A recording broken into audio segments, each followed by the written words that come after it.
looking at the elevated twist, which I find is a very deep twist, so I prefer to use a lot of support than just the one single bolster, but we will get there.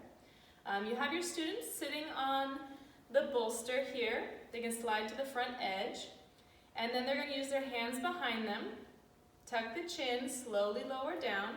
They can take their arms out to a T. Good. If they need to readjust the bolster at any time, they can. Make sure you always tell your students in restorative yoga that if they need to move at any time, they can. I think we feel like we need to hold postures and stay in postures, but if something becomes uncomfortable, you adjust it. Okay? Good. I'll clear that area so she can take both arms out. And then she's just going to draw the knees in towards chest a little bit, and she's going to have them slowly lower. Let's go to your left side. Good.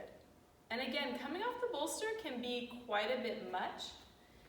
Your first option you have, of course, is just placing a blanket between the knees, and this takes a little bit of strain out of the hip. I would actually prefer, go ahead, exactly, relax down, to give a little support under the bottom leg as well, so it's less.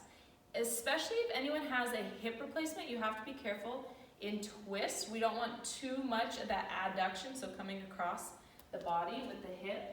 So if there was a hip replacement, I might even add one more, or just double fold that blanket that I had, okay?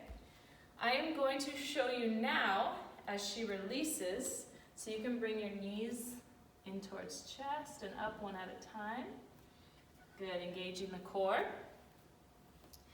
I will have you roll off and come up, either way.